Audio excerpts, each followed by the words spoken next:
Okay, I could really use some help from some fellow Honda Pilot owners. I have a 2011 Honda Pilot. I've owned it for a long time, and it's got about 230 to 40,000 miles on it. I had to do lots of little work to it over the years, myself and through mechanics, but I've got a new one that happened today. Don't really know what it is.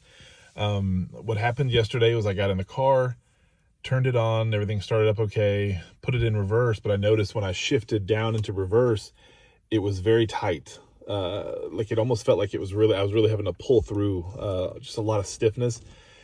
It felt really weird to me, so I immediately put it back in park. Even putting it back into park felt really tight.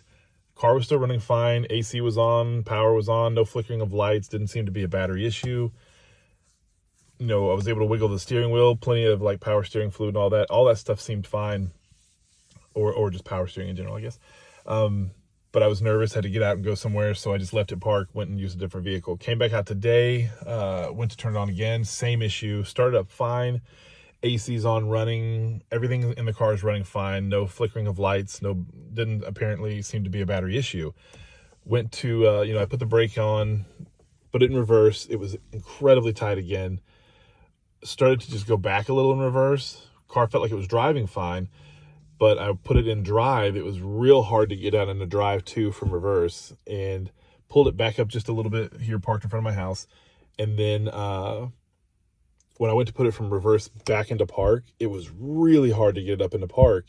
And then when I looked up here, it was in park, car was still running, everything was still running fine, but the park light was no longer on. All the other lights and stuff were on like normal, but the park light was no longer lit. It was just off.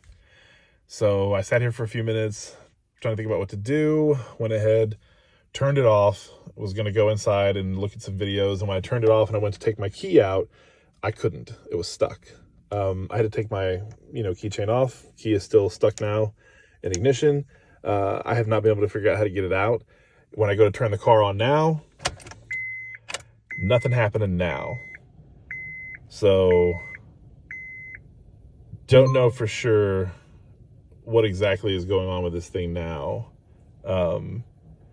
Any ideas? I'm afraid it's the transmission. I hate it, but we never did any transmission flushes on this. A mechanic told me about a year ago at that point, it's probably not even worth it. You'll probably do more damage than good. So if it's a transmission issue, which I haven't fixed anything with yet, what would be the areas that I should consider looking at? And is this fixable? Also, it's worth mentioning, I forgot to mention this earlier, when I put it back in park and the light, was no longer lit, while it was in park, it was like idling at maybe 1200 RPM. I guess that's what that is, about 1200 RPM. And it just kept idling at that. I decided to go ahead and turn the car off, but I bet it idled at like 1200 RPMs or whatever for like 2 or 3 minutes before I turned it off, and it wouldn't come down. So that was another thing that was going on with it.